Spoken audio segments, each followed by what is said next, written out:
In the neon-soaked streets of Gangnam, where luxury masks corruption, there exists a man they call the Dragon. Kwon Min-jae hasn't felt anything in 5 years, not fear, not desire, not even rage.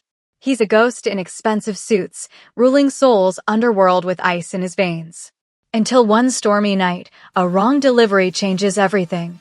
Gloria Mensa, a struggling delivery girl fighting to save her mother's life, stumbles into his world, and for the first time since tragedy hollowed him out, the dragon's heart beats again. But in a city where weakness means death, their connection ignites a war that will burn Gangnam to the ground. Can love awaken a frozen soul, or will it destroy them both? This is a story of passion, violence, and the dangerous cost of feeling alive. Stay until the end, you won't see this twist coming. The package slipped from Gloria's fingers. Time fractured into slow motion as her body followed, rain-slicked shoes losing purchase on marble that cost more than her entire year's rent. Her arms windmilled uselessly, the plastic bag of Jajangmyeon spinning away like a discarded prayer. The floor rushed up to meet her, and in that suspended moment, Gloria Mensa thought about her mother's hospital bed 6,000 kilometers away, about unpaid bills and broken promises, about dying alone in a stranger's penthouse hallway in a country that would never truly be home. Then iron fingers closed around her wrist. The world snapped back to normal speed. Gloria gasped, her body jerking to a halt mere centimeters from the ground, suspended by a grip that felt like it could crush diamonds. She looked up, rainwater streaming down her face, and met eyes that should have been human but weren't. They were obsidian chips set in a face carved from cold perfection, high cheekbones, a jaw that could cut glass, lips pressed into a line so thin it might have been drawn with a ruler. The man wore a black suit that probably cost more than her mother's surgery, and he held her dangling there with one hand, effortless, as if she weighed nothing at all. "Careful," he said. His voice was winter itself, precise, controlled, utterly devoid of warmth. Kwon Min-jae felt it the moment their eyes met. Something moved in his chest, a sensation so foreign he almost didn't recognize it. His heart, that dead thing that had been merely pumping blood for 5 years, suddenly hammered against his ribs like a prisoner demanding freedom. The sensation was so shocking that his fingers tightened involuntarily around her wrist, and he saw her wince. He immediately loosened his grip, but couldn't let go, because the world had tilted on its axis, and he needed something to anchor him. The woman staring up at him had skin like warm earth after rain, eyes that held entire galaxies of determination and exhaustion, and small braids pulled back into a practical ponytail that was coming loose from her fall. She was beautiful in a way that had nothing to do with the manufactured perfection he saw daily in Gangnam's clubs and restaurants. She was real, alive, and looking at her made something in his frozen core crack. "I'm so sorry," Gloria breathed, her accent thick with West African cadences that made the Korean words sound like music. The address, it said 15th floor, but I think I pressed 16th, Kwon heard himself say. He pulled her upright with the same mechanical precision he applied to everything, but his pulse was still racing. 5 years. 5 years since Lee Hae-won's blood had soaked into his shirt, since he'd held her dying body and felt every emotion drain out of him like water through a sieve. 5 years of perfect numbness. And now the stranger, this delivery woman who'd stumbled into his world by accident, had shattered it with a single glance. He released her wrist and stepped back, needing distance, needing air. His penthouse stretched behind him, 1,600 square meters of minimalist luxury that felt suddenly suffocating. Through floor-to-ceiling windows, Gangnam sprawled like a circuit board, each light a node in the network he controlled. Clubs, restaurants, construction companies, politicians, all of it dancing to his silent tune. The Dragon of Gangnam, they called him. Cold-blooded, merciless, empty. Gloria scrambled to retrieve the fallen food, cheeks burning with embarrassment. The bag had split, sauce bleeding across the pristine marble. "Oh God, I'm so sorry. I'll clean this up. I'll get you a new order. There won't be any charge." "Leave it." The command came out harsher than Kwon intended. He watched her freeze, saw fear flicker across her face, and felt something twist in his gut. When had he become the kind of man who frightened innocent people? He knew the answer. 5 years ago. The day he decided feeling nothing was better than feeling everything. Please, Gloria said quietly, already on her knees, trying to scoop noodles back into the ruined bag. I can't afford another bad review. This is my third job, and if I lose it, her voice cracked, and she stopped talking, her lips pressed together so hard they went pale. Quan found himself moving before he'd consciously decided to. He crouched beside her, his expensive suit touching the soiled floor, and caught her hands. They were small and work-roughened, her nails cut short, her fingers trembling slightly from cold or fear or exhaustion. He could feel her pulse hammering in her wrists, could smell rain and cheap soap and something floral that might have been lotion. I said leave it, he repeated, but this time his voice was softer. How much do you make per delivery? Gloria blinked at him, confusion replacing fear. What? Answer the question. 5,001 base, plus tip if. Quan pulled out his wallet and extracted several bills. He pressed them into her palm, 200,001, 40 times what she'd make on this delivery. For your trouble. And for the fall. Gloria stared at the money like it might bite her. I can't accept this. It's too much. I didn't even complete the delivery. Consider it payment for inconvenience. Quan stood, suddenly needing to put distance between them again. That strange sensation in his chest hadn't faded. If anything, it was getting worse, spreading through his body like warmth returning to frostbitten limbs. It hurt. God, it hurt. He'd forgotten that feeling could hurt. But do you have a card? For your delivery service. Gloria fumbled in her pocket, produced a bent business card with quick bite delivery, printed in cheerful yellow letters. Her name was written on the back in neat Hangul, Gloria Mensa. Even her name was unusual, foreign, intriguing. Quan took the card, his fingers brushing hers again, and felt that jolt of electricity race up his arm. Go home, he said. It's late. The rain's getting worse. Gloria hesitated, looking between him and the money, her moral calculus clearly struggling with practical necessity. Finally, practical necessity won. She pocketed the bills and stood, grabbing her empty delivery bag. Thank you, she said quietly. Then, surprising him, she met his eyes directly. Are you all right? You look. I'm fine. The lie came automatically, perfected over 5 years of being fine, of being nothing at all. Okay. She didn't sound convinced. Well, good night, I guess. Quan watched her walk to the elevator, watched the doors close on her uncertain smile, and stood there in his ruined entryway like a statue. Only when she was gone did he allow himself to move, to press a hand against his chest where his heart was still beating too fast, too hard, too alive. No, he whispered to the empty air. No, no, no. But his hand was already reaching for his phone, already texting his assistant. Find out everything about her. Quan Min-jae had spent 5 years building the perfect armor, and a delivery girl with kind eyes had cracked it in 5 minutes. He should have let her fall. He should have let her hit the floor and scramble away embarrassed, should have closed the door and forgotten her face. Should have done anything except catch her, except look into her eyes, except feel. But he hadn't. And now, standing in his empty penthouse with her bent business card in his hand, Quan realized with cold certainty that his carefully constructed numbness was beginning to thaw. And thawing, he remembered from some half-forgotten corner of his mind, was always the most painful part of freezing. He walked to his window and looked out at the city he ruled. Somewhere down there, Gloria Mensa was probably biking through the rain, exhausted and cold, and worrying about her next delivery, her next job, her next meal. She didn't know who he was. Didn't know about the bodies buried under Gangnam's glittering surface, the blood that lubricated its golden gears, the empire of vice and violence he'd inherited from his father and expanded through sheer ruthless will. She'd looked at him and seen a man. Just a man. Not the dragon. Not the heir to the Quan family's criminal dynasty. Not the enforcer who could order deaths with a nod and feel nothing as they were carried out. For 5 years, he'd been a machine. And in 5 minutes, she'd reminded him he was human. Quan closed his eyes and pressed his forehead against the cold glass. His phone buzzed. His assistant's reply was characteristically swift and thorough. Gloria Mensa, 25, Ghanaian father and Nigerian mother, had been in Seoul for 3 years on a work visa.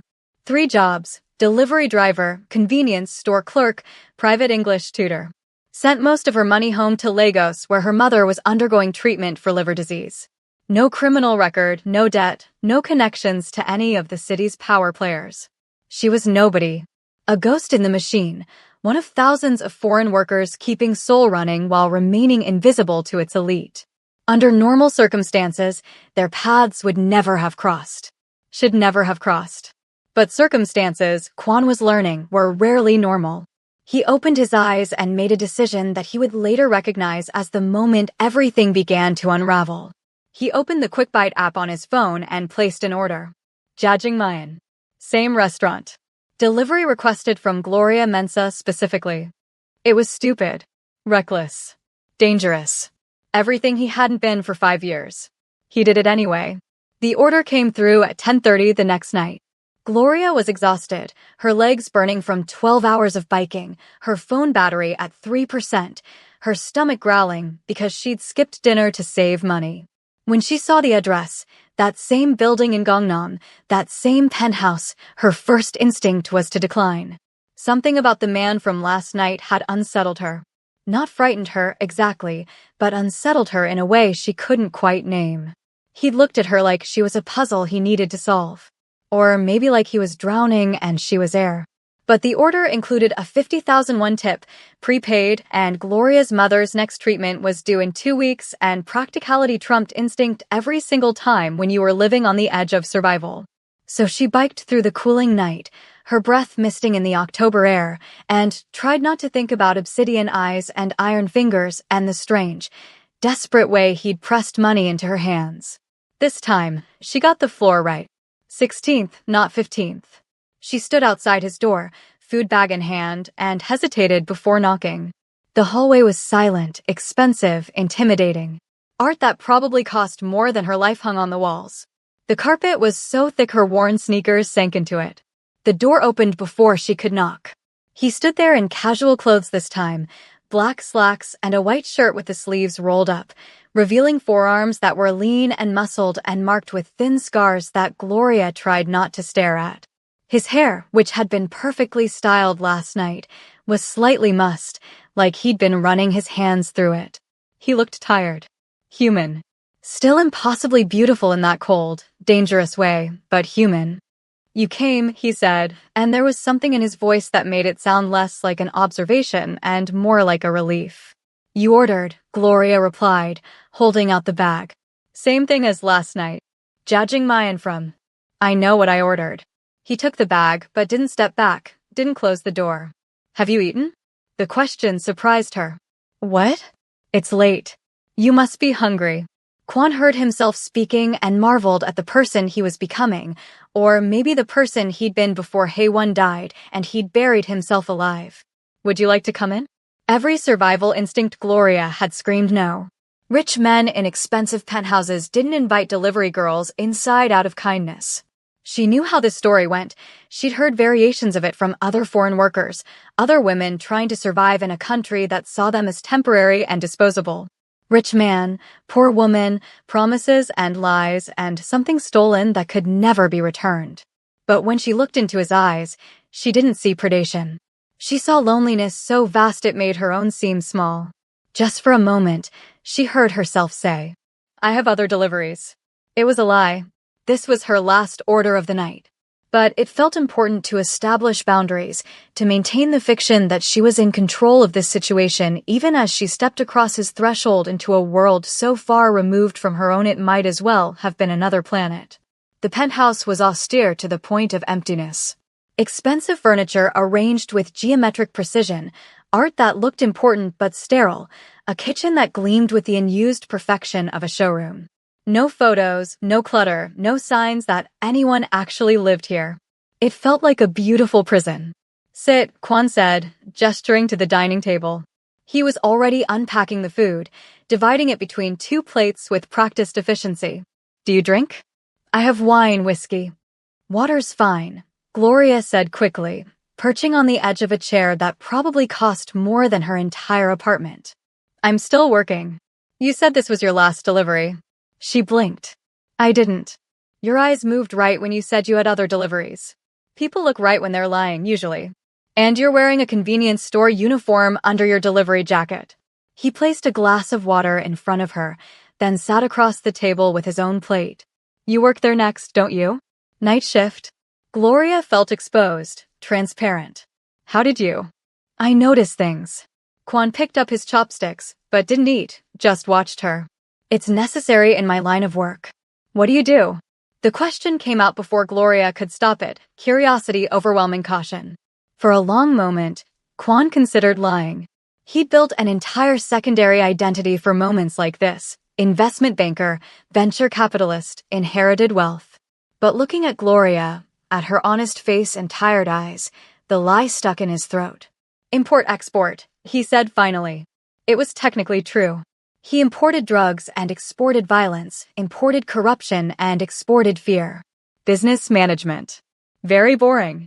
Boring people don't usually have scars like that. Gloria nodded at his forearms. Quan looked down at the thin white lines marking his skin: knife fights, broken glass, a rival's straight razor that had come too close. I used to be less boring, he said quietly. Now eat. You're exhausted. It was a command, but gentle, and Gloria found herself obeying. The food was good, better than she'd had in months, and her body's need for calories overwhelmed her mind's caution. They ate in silence for a while, the kind of comfortable quiet that should have been impossible between strangers, but somehow wasn't. Why 3 jobs? Quan asked eventually. Gloria's chopsticks paused halfway to her mouth. Why do you care? I don't know. It was perhaps the most honest thing he'd said in years. But I do.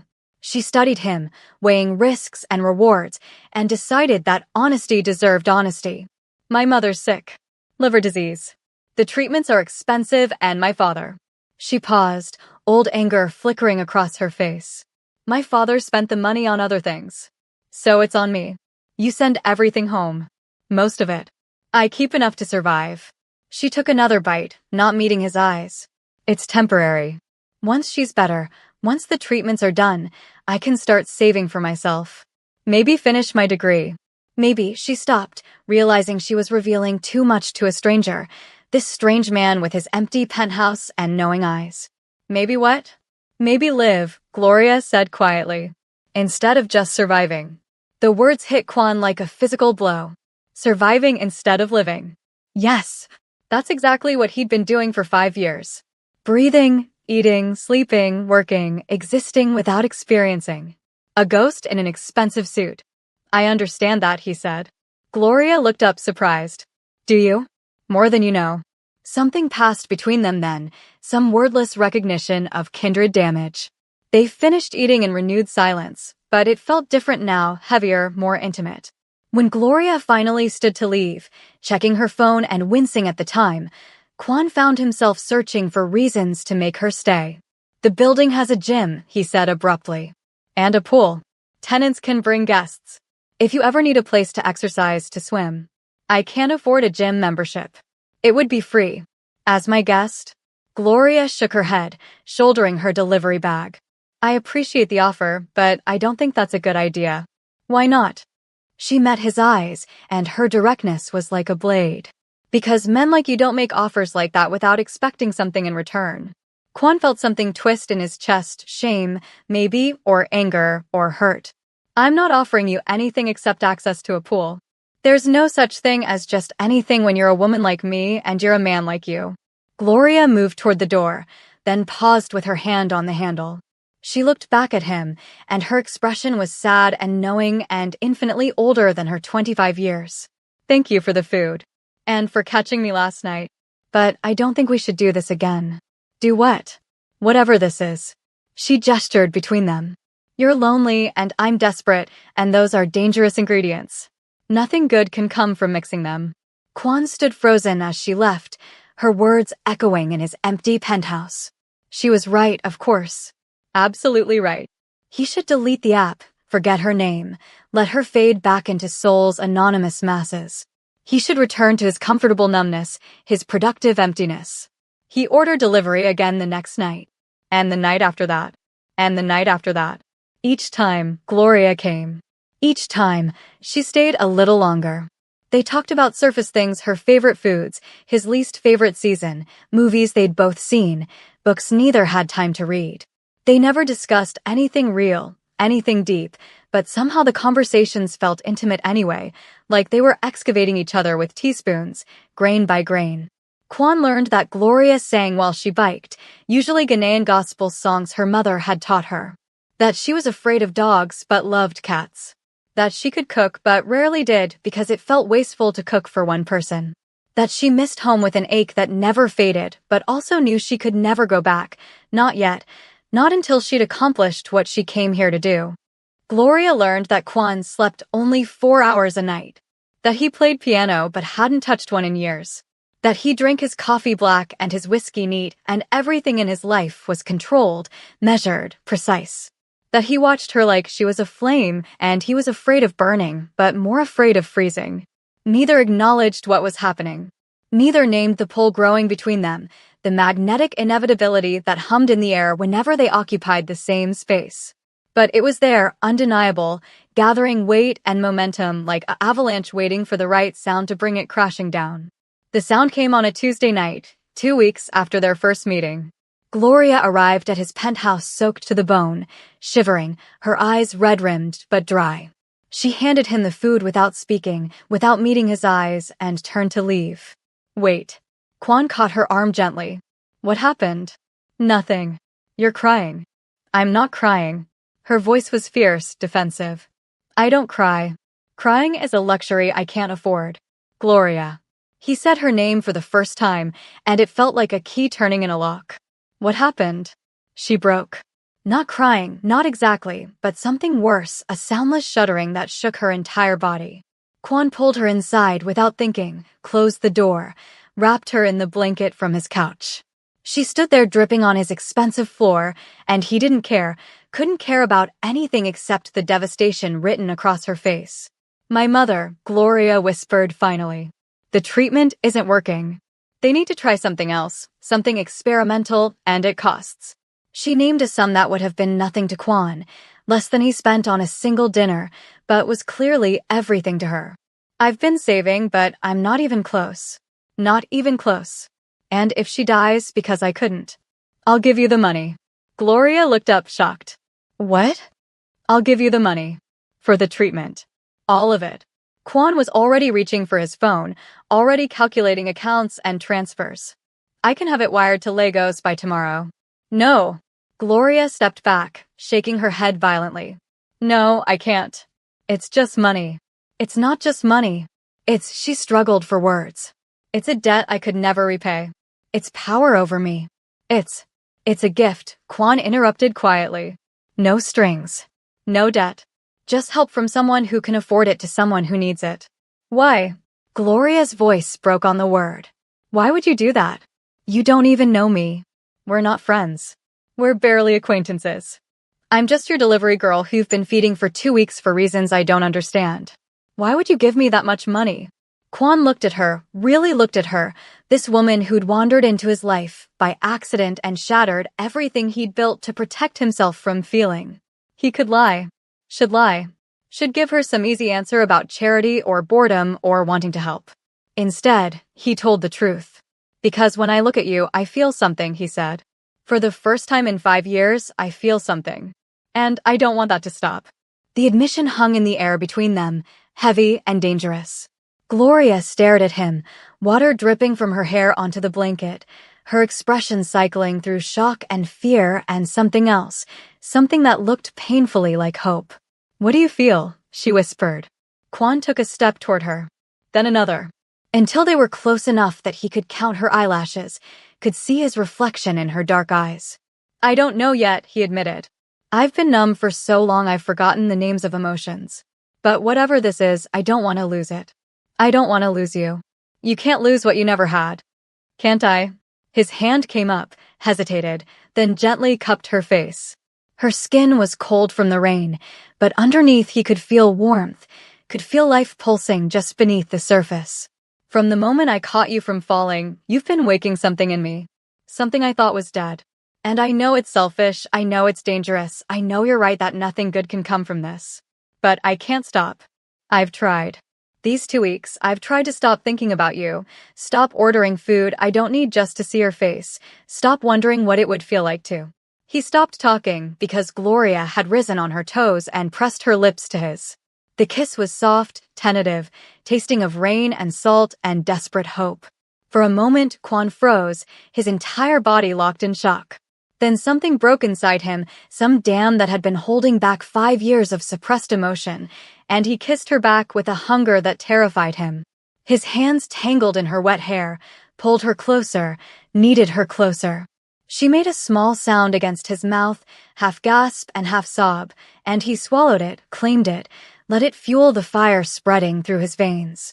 When they finally broke apart, both breathing hard, Gloria looked as shaken as he felt. That was stupid, she breathed. Monumentally stupid, Quan agreed.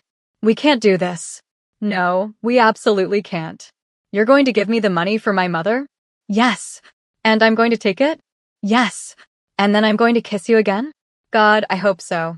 Gloria laughed, the first real laugh he'd heard from her, bright and surprised and beautiful. Then she kissed him again, deeper this time, more certain. Quan wrapped his arms around her and let himself fall, let himself feel, let himself burn after 5 years of ice. Neither of them noticed the car parked across the street, the camera capturing their silhouettes in the window. Neither noticed the man in the driver's seat smiling coldly as he lowered the camera and reached for his phone. Neither noticed the countdown beginning, the wheels of fate grinding into motion, the consequences gathering like storm clouds on the horizon. For one perfect moment, they were just two people finding warmth in each other's arms. Just two people choosing hope over despair, connection over isolation, feeling over numbness. The dragon was waking, and Soul was about to burn. If you're hooked on this story and want to see what happens next, hit that subscribe button. Drop a comment below telling me if you think their love can survive what's coming, and smash that like button if you want more of Gloria and Minjae's dangerous romance. Trust me, you won't want to miss what happens next. The real fire is just beginning. Gloria pulled away first, her breathing ragged, her eyes wide with the realization of what they'd just done. Quan's hands were still in her hair, his forehead pressed against hers, and for a moment they just stood there breathing the same air, existing in the same impossible space. I should go, Gloria whispered, but she didn't move. You should stay, Quan replied, and he meant it in ways that terrified him. Not just for tonight. Not just for this moment. Stay. Exist in my world. Don't disappear back into the city and leave me alone again. Minjae, she'd learned his name somewhere between the second and third delivery, though she'd never used it until now. Hearing it on her lips made something clench in his chest. Stay, he repeated. Just tonight. The rain is getting worse. You're exhausted. Sleep in the guest room. Leave in the morning. I promise I won't, we won't. He couldn't finish the sentence because they both knew it was a lie. The air between them was charged with inevitability. Gloria searched his face, and whatever she saw there made her decision. Just tonight, she agreed quietly. And tomorrow, we figure out what this is. What we're doing. Deal. Quan showed her to the guest room, pristine, untouched, a space that had never been used because he never had guests. He gave her clothes to sleep in, one of his shirts that hung on her like a dress, and tried not to think about how right she looked wearing something of his. He left her there with a towel and a promise to wire the money for her mother's treatment first thing in the morning, then retreated to his own room where he lay awake staring at the ceiling, his mind spinning. What was he doing? He'd survived 5 years by feeling nothing, by keeping everyone at arm's length, by being the dragon instead of the man.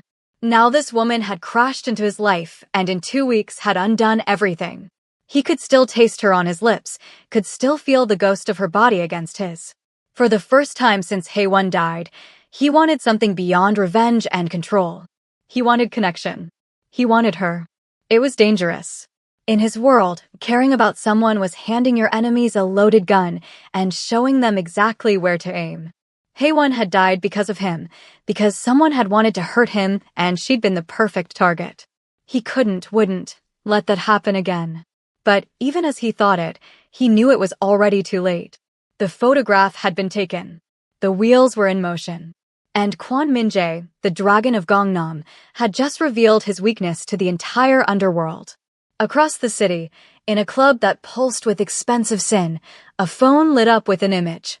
Taejin, boss of the Dong Demon faction and Kwan's primary rival, smiled as he studied the photograph. The dragon in his window, locked in an embrace with some nobody, some foreign girl who looked like she couldn't afford a decent meal. Well, Taejin murmured, zooming in on the image. The Ice King melts at last.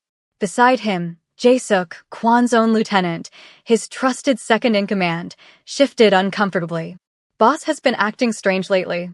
Distracted. He canceled 3 meetings this week. Because he's in love, Taejin laughed, the sound sharp and cruel. Or whatever passes for love in that frozen heart of his. Find out who she is. Everything about her. Where she works, where she lives, what she eats for breakfast. I want to know her better than she knows herself. What are you planning? Taejin's smile widened. The dragon has ruled Gangnam for too long. He's made us all rich, yes, but he's also made us all his servants. It's time for new leadership. And nothing weakens a man faster than threatening what he loves. He pocketed his phone and stood. Set up a meeting with the other families. Tell them I have something interesting to show them. Tell them the balance of power is about to shift. Jae-suk bowed and left, his expression troubled. He'd been feeding information to Taejin for 6 months now, slowly building a case for betrayal, but this felt different. More personal. More dangerous. Boss had been good to him, had trusted him, and what they were planning. But Jae-suk had his own debts, his own pressures, and in the end, survival trumped loyalty every time. Just like Gloria had learned.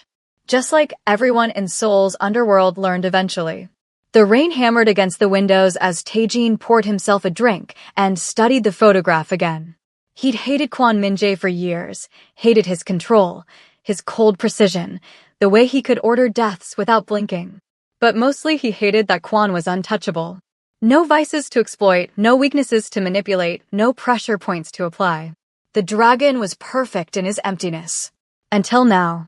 Enjoy her while you can, Taejin said to the image on his phone.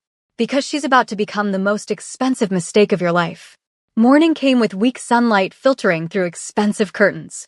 Kwon woke early as always, his body trained to function on minimal sleep, and found Gloria already awake in the kitchen.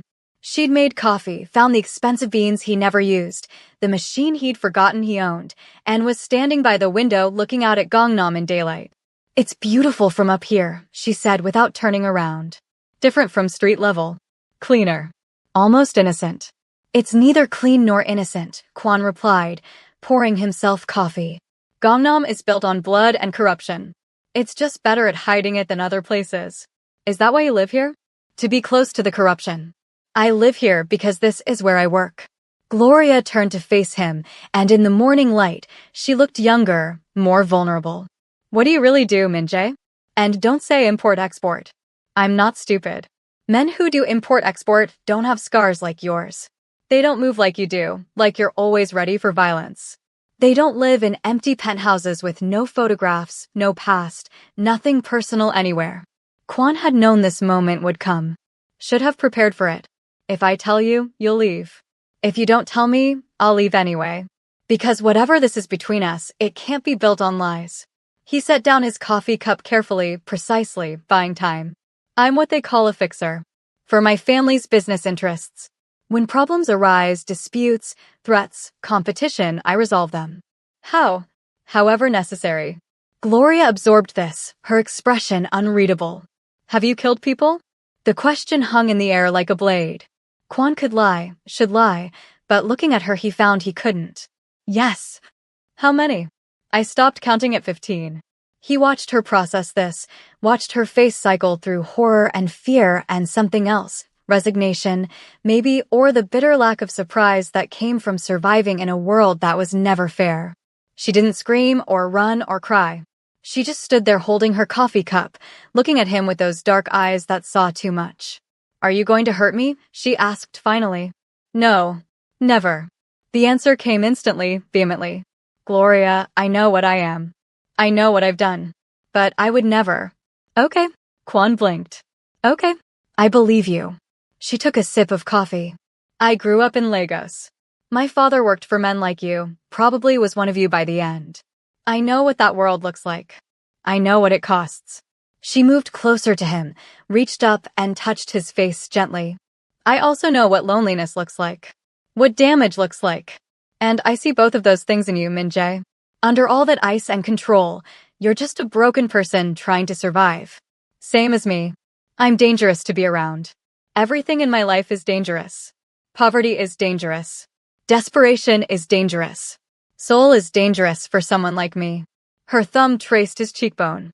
At least with you, I know what kind of danger I'm choosing. Kwon caught her hand, pressed it against his face. I can't promise you safety. My world, the people I deal with, if they find out about you, if they think you matter to me. Do I matter to you? He'd spent 5 years avoiding this question, avoiding any attachment that could be weaponized against him. But looking at Gloria, at her tired strength and fierce honesty, he couldn't lie anymore. Yes, more than you should. More than is smart. Then we'll be careful. She said it like it was simple, like being careful was enough to protect them from what was coming. You'll do your work, I'll do mine. We'll be discreet. No one has to know. Someone already knows. Kwon pulled out his phone, showed her the text message that had arrived at dawn from one of his informants. A photograph. Him and Gloria in the window. And a single line. The Dong Demon faction has this. Thought you should know. Gloria's face went pale. What does that mean? It means Taejin has leverage now. It means he'll use you against me if he can. Kwon's jaw clenched. It means I need to end this before it starts. And what? Us. No. The word came out harsh, desperate. Never us. The threat. Taejin. I need to remove him from the board before he can make a move. Remove him, Gloria repeated slowly. You mean kill him? If necessary. She stepped back, shaking her head. No, Min-jae, you can't just kill people because they're inconvenient. Because they threaten your whatever I am to you. That's not how normal people. I'm not normal people. The words exploded out of him. I'm a killer, Gloria. That's what I do. That's what I am. I've spent 5 years being very good at it because it's the only thing I know how to be anymore. And now you come into my life and make me feel things again, make me want things again, and I can't let anyone take that away from me. Not again. Again? Gloria caught the slip. This has happened before? Kwon turned away, his hands gripping the counter. Her name was Haewon. We were engaged. 5 years ago, a rival family planted a bomb in my car. She was driving it. His voice broke. She died in my arms. And I felt everything die with her. Pain, joy, fear, hope, all of it just gone. I became empty. And I've been empty ever since. Until you. Gloria moved behind him, wrapped her arms around his waist, pressed her face against his back. I'm sorry. I can't lose you too. I won't survive it twice. Then don't lose me. Don't push me away. Don't become a monster to protect me. She tightened her hold on him. We'll find another way. Together. There is no other way. Not in my world. Then maybe we need to leave your world. Kwon turned in her arms, looked down at her serious face. What? Leave. Both of us. Take the money you were going to give me for my mother, take whatever you've saved, and just go. Start over somewhere else. Be nobody instead of the dragon. She spoke quickly, desperately, like she was afraid he'd stop her. We could go to Ghana. Or Nigeria. Or anywhere that isn't here. You could be just Min-jae, not Kwon the enforcer. I could be just Gloria, not the foreign worker sending money home. We could be normal. It was a beautiful fantasy. Kwon could see it clearly, a small house somewhere warm, mornings making coffee together, nights without violence or fear. A life where his past didn't follow him like a shadow, where Gloria didn't have to work 3 jobs just to survive. Simple. Normal. Impossible. They'd find me, he said quietly. My family. Taejin. The other factions. You don't just walk away from this world, Gloria. Once you're in until you die. And if I showed weakness like that, they'd hunt me down out of principle. They'd make an example of me. Of anyone with me. So we're trapped. I'm trapped. You're not. You could still walk away. Forget you ever met me, forget these 2 weeks, go back to your deliveries and your mother and your survival. I'll wire you the money anyway. Consider it payment for giving me something to feel again, even if it's just for a little while. Gloria looked at him for a long moment, and Kwon braced himself for her to take the out he was offering. She should take it. Any sane person would take it. But Gloria Mensa, he was learning, was not particularly interested in sanity when it conflicted with what she wanted. No, she said simply. Gloria. I said no. I'm not leaving. I'm not forgetting you. I'm not going back to just surviving when I finally found someone who makes me want to live. She grabbed his face with both hands, forced him to look at her. We'll figure this out. We'll be smart, be careful. We'll find a way to protect each other. But I'm not walking away from this. From you. Kwon wanted to argue, wanted to force her to see reason, wanted to protect her from himself and his world and everything that was coming. Instead, he kissed her deep and desperate and full of all the words he couldn't say. She kissed him back with equal desperation, and for a moment, they pretended that love was enough. That wanting each other was enough. That the photograph making rounds through Seoul's underworld didn't exist. The moment shattered with Kwon's phone ringing. He pulled away reluctantly, saw the caller ID, and felt his blood go cold. I have to take this. Who is it? Madam Yuna. She's a family friend. Advisor. She doesn't call unless something's seriously wrong. He answered, putting it on speaker. Yuna. The voice that came through was elegant, refined, and sharp as a knife. Min-jae, we need to talk. Now. I'm sending a car for you. I'm busy. Cancel your plans. Taejin is making moves. He showed the other family heads a photograph last night. Of you and some girl. He's claiming you've become compromised, emotionally unstable, unfit to maintain your territory. A pause. Is it true? Have you actually formed an attachment? Kwon looked at Gloria, at her worried face and fierce eyes. Every survival instinct he had screamed to lie, to protect her by denying everything. But he was tired of lying. Tired of being empty. Tired of survival without living. Yes, he said quietly. It's true.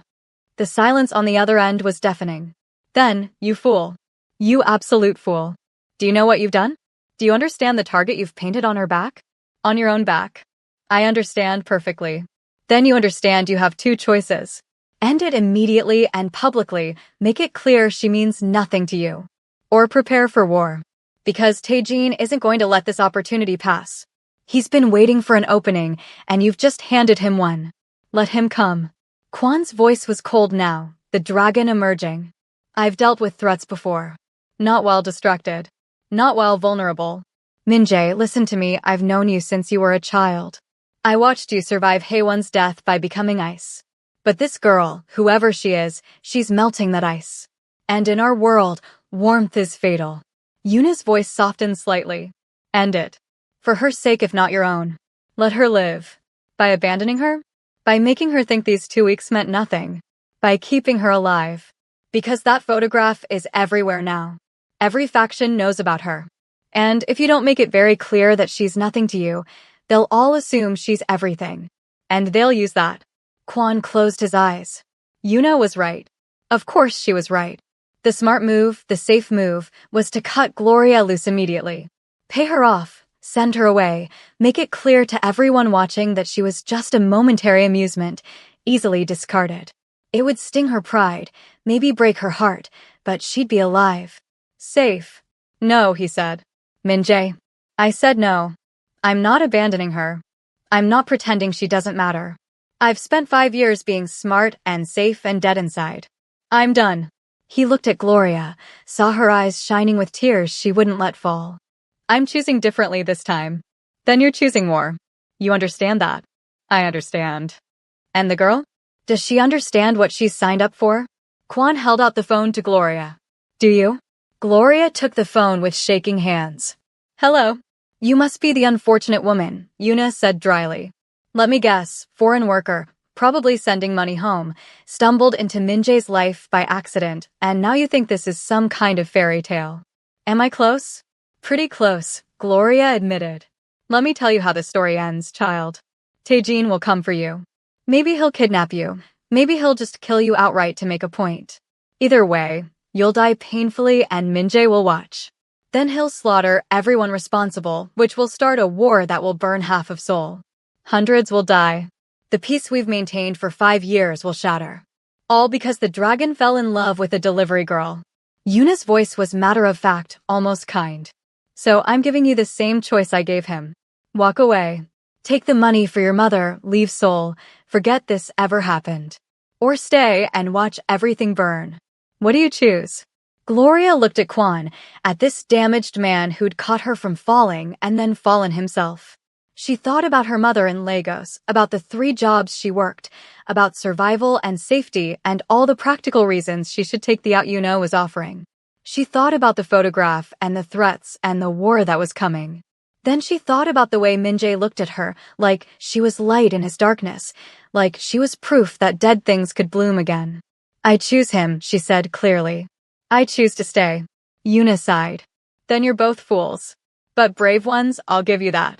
Min-jae, are you listening? I'm here. If you're determined to do this, then do it properly. Bring her to the compound. Put her under guard. Don't let her out of your sight. And prepare, because Taejin will move fast. He knows he has a small window before you shore up defenses. A pause. And Min-jae? For what it's worth, I'm glad you're finally feeling something again. I just wish it wasn't going to get you killed. The line went dead. Kwon and Gloria stared at each other in the sudden silence. The weight of what they'd just committed to settled over them like snow, cold, heavy, suffocating. Last chance, Kwon said quietly. I can still get you out. Still keep you safe. By letting me go? By loving you enough to lose you. Gloria crossed the space between them, rose on her toes, and kissed him softly. I don't want to be safe if it means being without you. We'll face whatever comes. Together. Together, Kwon echoed and wrapped her in his arms. For a moment, they just stood there holding each other, 2 people who'd found light in each other's darkness and were determined to keep it burning no matter the cost. Neither of them saw the second car parked outside, the one that had followed Gloria every night for the past week. Neither saw Jae-suk in the driver's seat, phone pressed to his ear, reporting every word to Taejin. Neither knew they had less than 12 hours before everything fell apart. Kwon made arrangements quickly. He sent Gloria home to pack a bag, accompanied by 4 of his most trusted men. He called an emergency meeting with his own lieutenants, minus Jae-suk, who claimed he was following up on a lead. He contacted allies in other factions, calling in favors, shoring up defenses, preparing for the war that was coming. But he was too late. Taejin had been planning this for months, waiting for the perfect moment. The photograph was just the excuse he needed. By noon, he'd met with 3 other faction heads, shown them evidence of Kwon's compromised state, and proposed a restructuring of territories. By 2 p.m., he had tentative agreements. By 4 p.m., he had full backing. And by 6 p.m., when Gloria was supposed to return to Kwon's compound, she disappeared. Kwon got the call from one of his guards, the man's voice shaking with fear. Boss, she never made it to the car. We waited outside her apartment like you said, but she never came out. We went up and a pause. The door was open. Signs of a struggle. She's gone. The world stopped. Kwon felt everything he'd spent 5 years suppressing come roaring back at once. Rage, terror, grief, helplessness. His hands shook as he gripped the phone. His vision tunneled. His heart, that traitorous organ that had finally learned to beat again, felt like it was tearing itself apart. Find her, he said, and his voice was death itself. Tear this city apart if you have to, but find her. His phone buzzed. A text from an unknown number. A photograph. Gloria bound to a chair in what looked like a warehouse, her face bruised, her eyes defiant. And below it, we need to talk. Come alone. The address followed. Kwon stared at the image, at Gloria's blood on her split lip, at the fear she was trying to hide behind anger. He thought about Haewon, about her blood on his hands, about the 5 years of numbness that had followed. He thought about revenge and control and all the reasons he'd become the dragon. Then he thought about Gloria's laugh, about her fierce independence, about the way she'd chosen to stay even knowing the cost. He made his choice. He didn't call for backup, didn't gather his men or plan a tactical assault. He simply grabbed 2 guns, a knife, and walked out of his penthouse alone. Because Taejin wanted the dragon? Fine. He'd give him the dragon. He'd give him the full force of 5 years of suppressed rage and pain and fear. He'd give him a monster. and then he'd burn everything to the ground. The warehouse was in Dongdaemun, deep in Taejin's territory. Kwon walked through the door like he was walking into his own home, calm and controlled and radiating lethal intent. 2 guards moved to stop him. He killed them both in under 3 seconds, knife to the first one's throat, gun to the second one's head. He didn't break stride. More guards appeared. Kwon moved through them like death in a suit, precise and efficient and utterly merciless. He'd spent 5 years being controlled, being smart, being strategic. Right now, he was none of those things. He was rage and love and desperation wearing human skin. He found Taejin in the center of the warehouse, surrounded by a dozen more guards. And there, tied to a chair exactly like the photograph, was Gloria. Her face was worse in person, split lip, forming bruise on her cheek, dried blood at her temple. But her eyes were fierce and alive and locked on him with relief and terror and something that might have been pride. "The dragon arrives," Taejin said, smiling. "And alone, just as requested. I'm impressed. I thought love had made you stupid, but apparently it's made you suicidal. Let her go." Kwon's voice was flat, emotionless. "The dragon's speaking, not the man. This is between us. She's not part of this world. She became part of this world the moment she caught your eye. The moment you felt something for her." Taejin walked around Gloria's chair, one hand trailing across her shoulders. She flinched away from his touch. "You know, I've hated you for years. But I also respected you. You were ice. Perfect. Untouchable. And then this little nothing, this foreign nobody, melts you in 2 weeks? It's almost sad. Last warning. Let her go. Or what? You'll kill me? Kill my men? Start a war." Taejin laughed. "Look around, Min-jae. You're outnumbered, outgunned, and I have the thing you care about most in the world. You've already lost." Kwon raised his gun, aimed it at Taejin's head. "I might lose, but I'll take you with me." For a moment, tension hung in the air like a blade. Then Gloria spoke, her voice hoarse but steady. "Min-jae, don't." He looked at her, and she shook her head slightly. "Don't become more of a monster for me. Don't start a war that'll kill hundreds. I'm not worth that. I'm not worth." "You're worth everything," Kwon interrupted. "Everything I am, everything I have, everything I'll ever be. You're worth it all." "How touching," Taejin sneered. "But ultimately pointless. Here's what's going to happen. You're going to put down that gun. You're going to kneel. And then you're going to watch his eye." He didn't finish the sentence because Kwon shot him. Not a killing shot, through the shoulder, spinning him around, dropping him to the ground. And then all hell broke loose. Taejin's guards opened fire. Kwon dove behind a concrete pillar, returning fire with mechanical precision. 2 guards dropped. 3, 4. But there were too many, and he was one man, and eventually, inevitably, he was going to run out of bullets or luck or both. But he'd forgotten something. He'd forgotten that Gloria Mensa had grown up in Lagos, where survival meant being tough and smart and refusing to be a victim. He'd forgotten that she'd spent 3 years in soul fighting for everyone, every meal, every breath. He'd forgotten that she hadn't chosen to stay just because she loved him. She'd chosen to stay because she was a fighter. While everyone's attention was on Kwon, Gloria had been working on her bonds. The chair she was tied to was old, the ropes slightly loose. She twisted her wrists, ignored the burn, felt something give. More twisting, more pain, then freedom.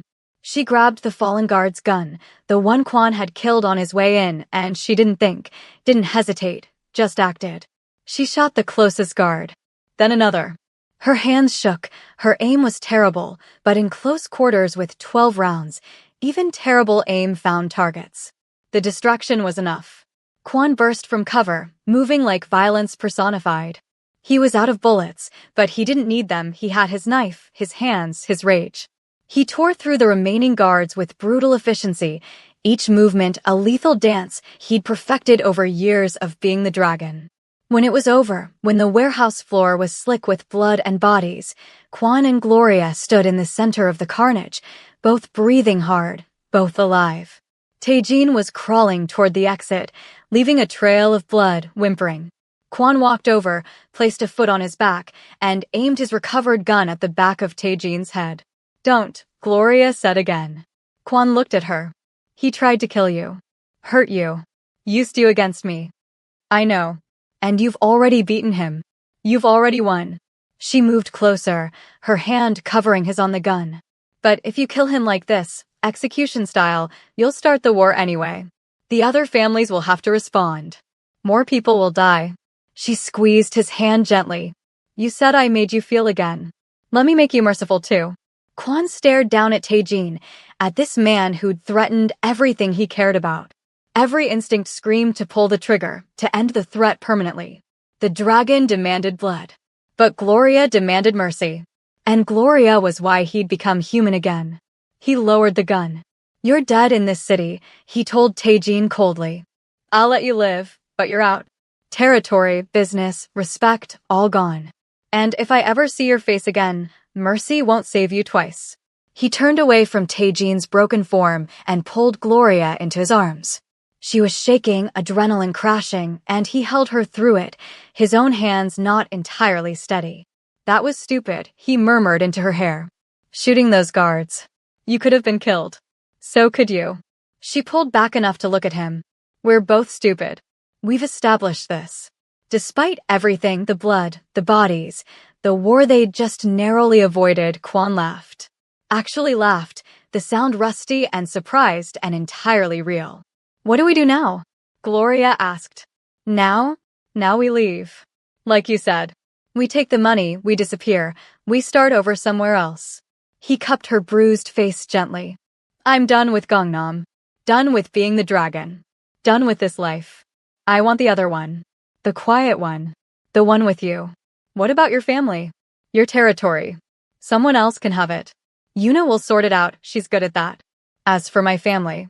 He paused. They stopped being family when my father chose this life for me before I was old enough to choose for myself. You're my family now. If you'll have me. Gloria kissed him, soft and sure despite her split lip. I'll have you. But we're doing this right. We save my mother first. Then we disappear. Together. Together, Quan agreed. They walked out of the warehouse hand in hand, leaving behind the carnage and the life he'd known and the dragon he'd been. Behind them, Taejin crawled toward his phone, broken and humiliated but alive. The other guards, the ones who'd survived, scattered like rats, already spreading the story of the dragon's last stand, his mercy, his choice. Seoul would talk about this night for years. The night the dragon melted. The night Kwon Min-jae chose love over power, humanity over control, life over survival. But Kwon and Gloria weren't there to hear it.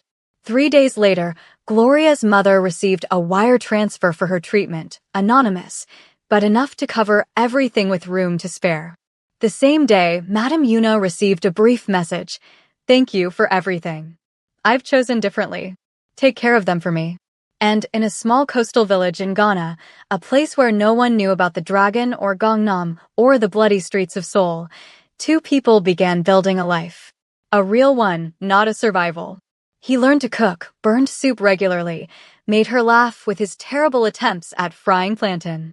She taught English to local children, video called her recovering mother every day, sang gospel songs while washing dishes. They were nobody special. Just Min-jae and Gloria, 2 people who'd found each other in the darkness and chosen light. Sometimes, late at night, Min-jae would wake from dreams of blood and violence. Gloria would hold him until the shaking stopped, would remind him that he was no longer the dragon, that he was allowed to be human now, allowed to feel without consequence. And sometimes Gloria would cry for no reason she could name, the weight of everything they'd survived catching up with her. Min-jae would wipe her tears and hold her and tell her that they'd made it, they'd survived, they were safe. They built a life on those promises. On choosing each other every day. On being brave enough to feel, to hope, to love despite knowing the cost. 6 months after leaving Seoul, they were married on the beach at sunset. No guests, no ceremony, just them and the ocean and promises made in 2 languages. Gloria wore a simple white dress. Min-jae wore a smile that transformed his entire face, made him look years younger, made him look free. No regrets? She asked as they stood with their toes in the surf. Only one, he replied. That it took me so long to find you. We found each other. That's what matters. We did, didn't we? He pulled her close, pressed his forehead to hers. You woke the dragon, Gloria Mensa. And then you made him human again. Quan Minjae, she said, using his full name like a benediction, you were always human. You just forgot for a while. I just reminded you.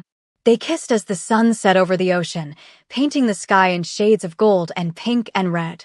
Behind them, the village lights began to flicker on.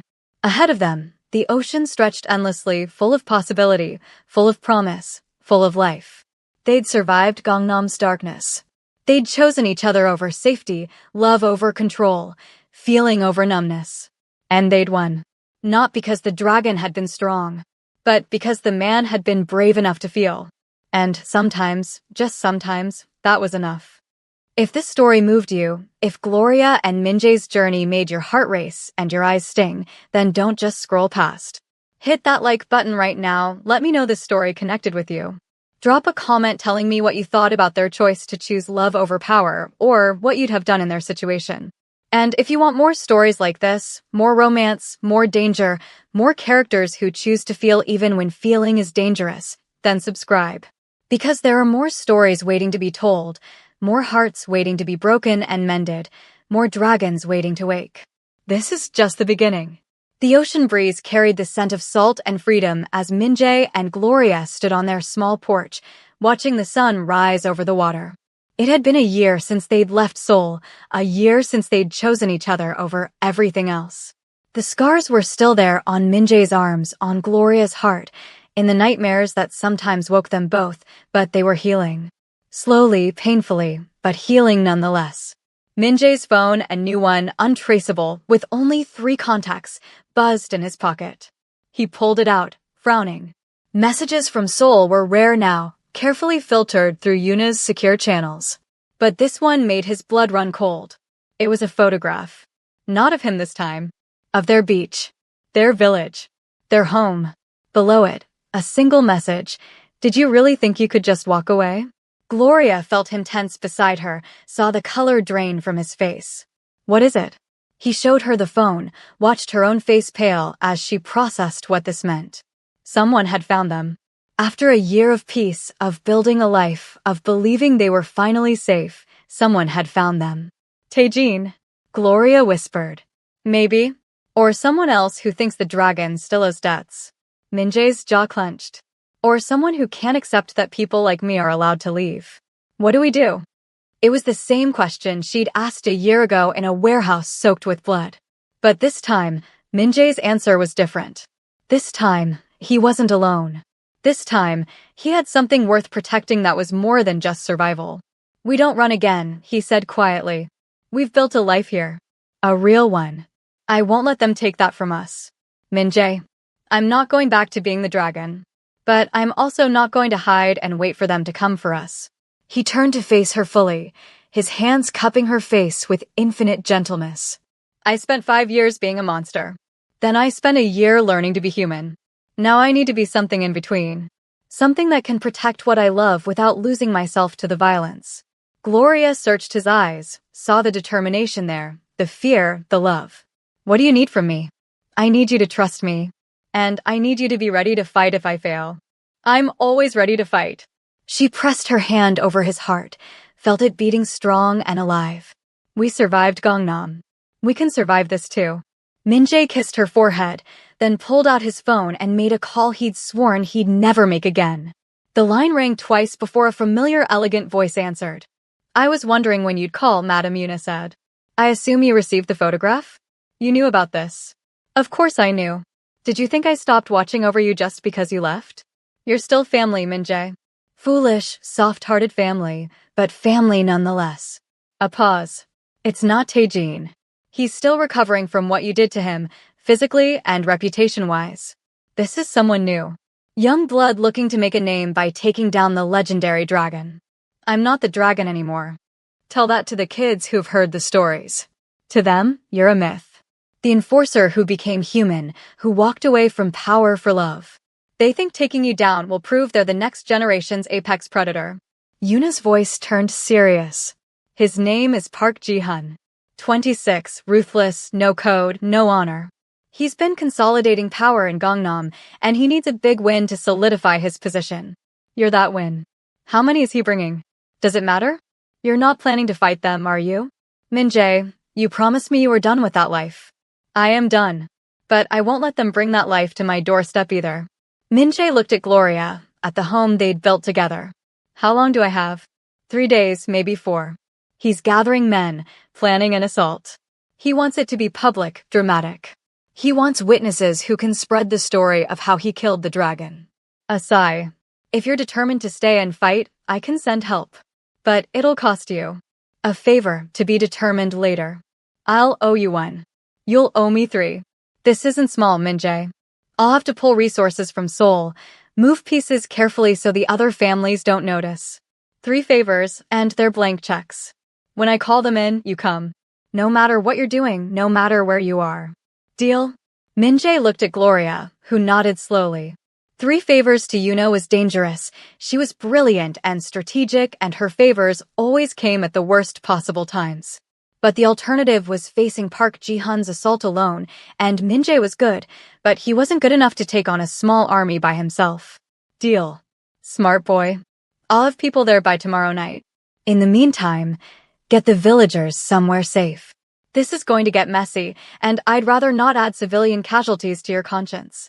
Yuna paused. And Min-jae? Don't die. I've grown fond of the happy ending you've built for yourself. It would be a shame to waste it. The line went dead. Gloria wrapped her arms around herself, suddenly cold despite the tropical heat. 3 days. 3 days, Min-jae confirmed. He pulled her close, breathed in the scent of her hair, coconut oil, and sea salt, and home. We should warn the village. Get people to evacuate inland for a few days. Tell them there's a storm coming. That's not a lie, Gloria said quietly. There is a storm coming. One we brought with us. I'm sorry. The words felt inadequate, but they were all he had. I'm sorry I couldn't keep this life separate from that one. I'm sorry I'm still dangerous even when I'm trying not to be. Don't. Gloria pulled back to look at him fiercely. Don't apologize for surviving. Don't apologize for being who you are. We knew this might happen. We hoped it wouldn't, but we knew. She took his hands in hers. We face it together. Like we face everything. Together, Min-jae echoed. They spent the next day quietly warning their neighbors. Gloria told the school she needed to close for a few days, family emergency. Min-jae spoke to the village elder, a weathered man named Kofi who'd seen enough of life to recognize danger when it came knocking. Kofi asked no questions, just nodded and began organizing an evacuation. You're a good man, Kofi said as people began packing. Different from when you first arrived. Softer. But I see the old you sometimes in your eyes. The hard man who knew violence. I'm trying not to be that man anymore. Sometimes the world doesn't let us choose. Kofi clapped him on the shoulder. But you have a good woman. She'll keep you human, whatever comes. By evening, the village was mostly empty. Just Min-jae, Gloria, and a handful of stubborn old fishermen who refused to leave their homes. And then, as the sun set, Yuna's people arrived. They came quietly, 6 men and 2 women, all dressed in civilian clothes, all carrying duffel bags that clinked with the weight of weapons. They were professional, efficient, and utterly loyal to Yuna. Which meant they were utterly loyal to Min-jae by extension. The leader was a woman named Hannah, mid-30s, with cold eyes and surgical precision in her movements. Madam Yuna sends her regards, she said, shaking Min-jae's hand. We're here to make sure Park Ji-hun regrets ever hearing your name. I don't want a massacre, Min-jae said. Just defense. Just enough to send a message. The message being? That the dragon is retired. And retirement is permanent. Hannah smiled slightly. We can work with that. Show us the terrain. We have 2 days to turn this village into a fortress. They worked through the night. Tripwires along the beach approach. Sniper positions in the highest buildings. Escape routes mapped and marked. Weapons distributed, strategies discussed, contingencies planned. It was like falling back into an old rhythm, muscle memory taking over, and Min-jae hated how natural it felt. How easy it was to become the dragon again, even while trying not to be. Gloria worked alongside them, and that surprised Hannah's team. They'd expected a civilian, someone who needed protecting. Instead, They found a woman who could shoot, who could think tactically, who'd learned survival in Lagos and fighting in Seoul. She wasn't trained like they were, but she was competent. Dangerous in her own right. You've got a good partner, Hannah told Min-jae during a brief rest. Most civilians would have run by now. She's not most civilians. Min-jae watched Gloria checking ammunition counts with one of the other operators. She's the reason I'm still human. Let's hope you can stay that way. Hannah lit a cigarette, offered him one. He declined. Park Ji-hun isn't subtle. He'll come hard and fast, probably at dawn when he thinks we're sleeping. We'll be ready. How many is he bringing? Intel says 15, maybe 20. Young, hungry, heavily armed. They think this is going to be easy, one retired dragon and his foreign girlfriend. They don't know about us. Will it be enough? 8 against 20. Hannah's smile was sharp. We're Madame Yuna's people. We're always enough. The second day passed in tense preparation. The third day was worse, waiting, watching the ocean, knowing that somewhere out there, Park Ji-hun was coming. Min-jae barely slept, and when he did, he dreamed of Haewon's blood and Gloria's screams and a warehouse floor slick with consequences. Gloria found him on the porch at 3 a.m., staring at the dark water. She didn't say anything, just sat beside him and took his hand. They sat in silence for a long time, listening to the waves, feeling the weight of what was coming. I love you, Gloria said finally. Whatever happens tomorrow, I need you to know that. I love you. Choosing you was the best decision I ever made. Even knowing it led here? To violence and danger and... especially knowing that. She turned to face him. Min-jae, before you, I was just surviving. Working myself to death for a goal that kept moving further away. You gave me hope. You gave me a reason to live instead of just exist. So yes, even knowing where it led, I'd choose you again. Every time. Min-jae pulled her close, buried his face in her hair. If something happens to me tomorrow, nothing's going to happen.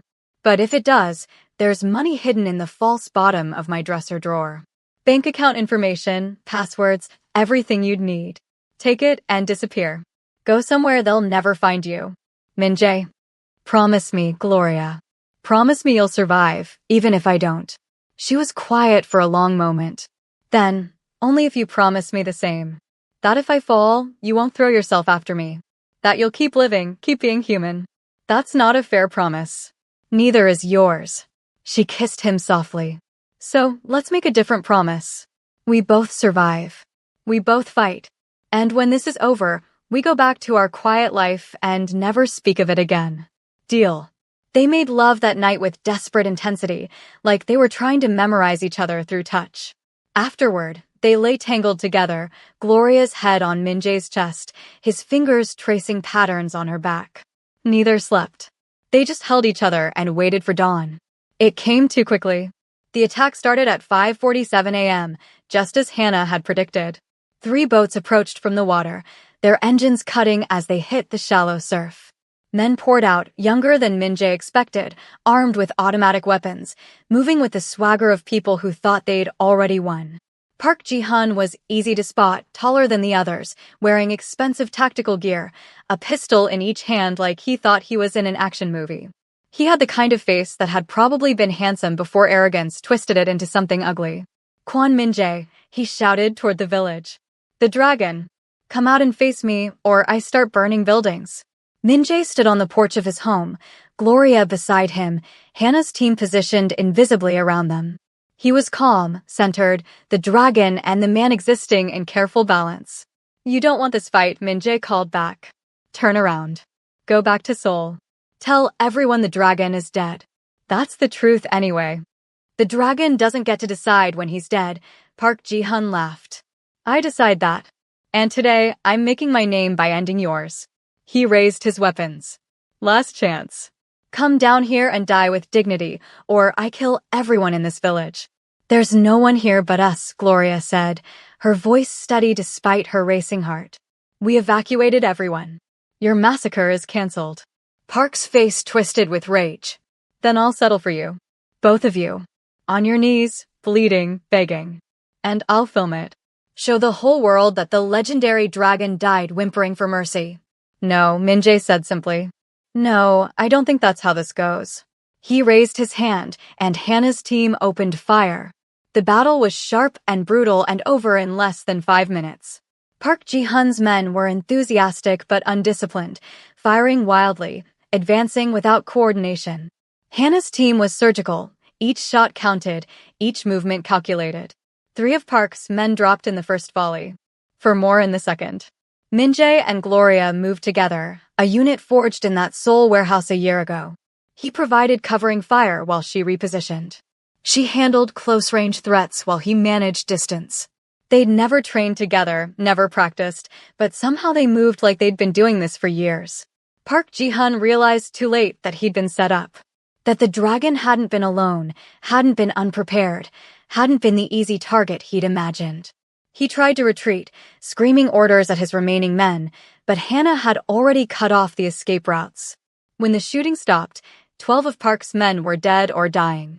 The rest had thrown down their weapons and were kneeling with their hands behind their heads. And Park Ji-hun himself was on his knees in the surf, blood streaming from a shoulder wound, Hannah's gun pressed against his temple. Min-jae walked down to the beach slowly, Gloria at his side. He looked at Park, this young, stupid man who'd thought killing legends would make him one. And he felt something unexpected. Pity. You came here to kill me, Min-jae said quietly. To prove you were the next dragon. But you don't understand what that means. Being the dragon wasn't power. It was emptiness. It was 5 years of feeling nothing, being nothing, wanting nothing except control. He crouched down to Park's level. I'm not the dragon anymore. And trust me, that's a promotion, not a demotion. You're weak, Park spat. You chose a woman over power. You ran away. You're pathetic. Maybe. Min-jae stood. But I'm also alive. Really alive, not just surviving. Can you say the same?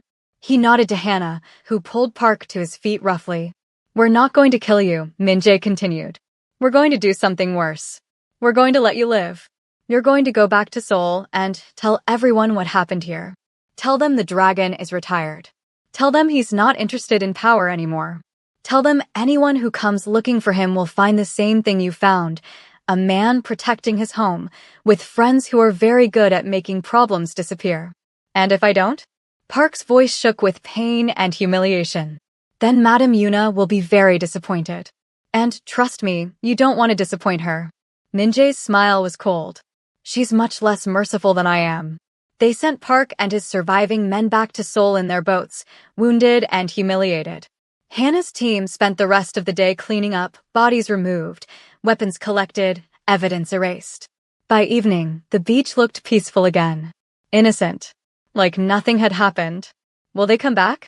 Gloria asked as they watched the sunset from their porch. Maybe, Min-jae admitted. There's always another young predator looking to make a name. But Yuna will handle the politics now. She'll make it clear that I'm under her protection, that coming after me means coming after her. That should discourage most of them. Most isn't all. No, but it's the best we can do in this life. He pulled her close. I'm sorry. I promised you peace, and I keep bringing you war. You promised me yourself, Gloria corrected. Peace was just a hope, not a guarantee. I knew what I was signing up for. Did you? Really? She thought about it. About the delivery girl who'd stumbled into a penthouse a year ago, who'd looked into obsidian eyes and seen loneliness instead of danger. About the woman who'd chosen to stay even knowing the cost, who'd fought in a warehouse and learned to shoot and built a life on the other side of the world. Maybe not all of it, she admitted. But enough. I knew you came with shadows. I just didn't realize they'd follow us this far. If you want to leave, don't. She pressed her fingers to his lips. Don't give me outs I'm not going to take. I'm here. I'm staying. For better or worse, remember? We promised. Min-jae kissed her fingers, then her palm, then pulled her into a deep kiss that tasted of salt and relief and love that had survived fire. I don't deserve you. Probably not. But you're stuck with me anyway. They stood on their porch as the sun set, painting the ocean in shades of amber and crimson. Behind them, Hannah's team was packing up, preparing to return to Seoul. Tomorrow, the villagers would come back. Life would resume its normal rhythm. The market would open, children would play on the beach, and Min-jae and Gloria would go back to being nobody special. But tonight, They just held each other and breathed and remembered that they were alive. That they'd survived again. That choosing each other, despite everything, had been worth it. Tell me a story, Gloria said softly. Tell me about the future.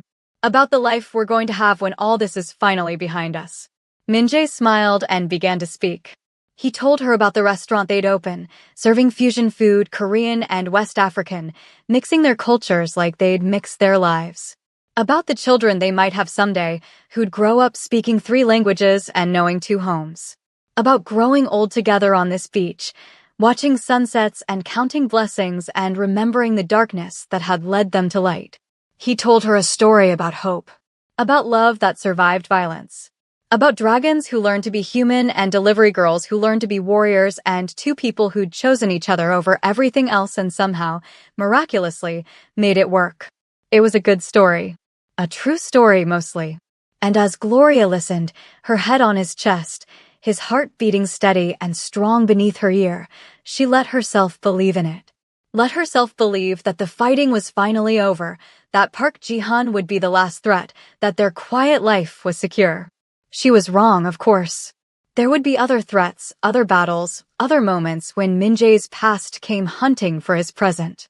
But they'd face those together like they faced everything. With courage and love and the stubborn refusal to let darkness win. Because that's what they were now. Not the dragon and the delivery girl. Not the monster and the innocent. Just Min-jae and Gloria, 2 survivors who'd found each other in the darkness and built something beautiful in the light. And sometimes, not always, but sometimes that was enough. Sometimes love really did wake the dragon. And sometimes the dragon learned that being human was better than being legendary. Sometimes the story had a happy ending after all. There it is, the complete story of the touch that woke the dragon. If this journey moved you, if you felt every moment of tension and every heartbeat of hope, then show some love. Hit that like button right now.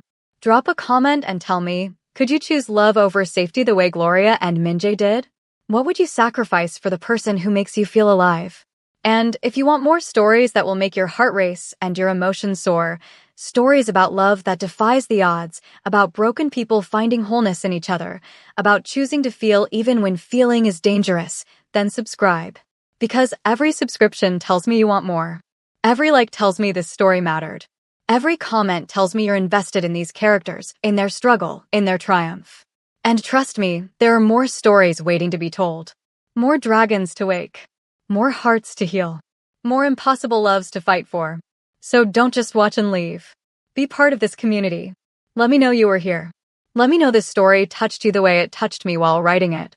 Because stories are only complete when they're shared, when they connect with people who understand that love isn't always gentle or easy or safe, but it's always worth fighting for. Hit that subscribe button. Smash that like. Leave a comment. And I'll see you in the next story. Until then, remember, sometimes the bravest thing you can do is choose to feel. Even when it's dangerous. Even when it costs everything.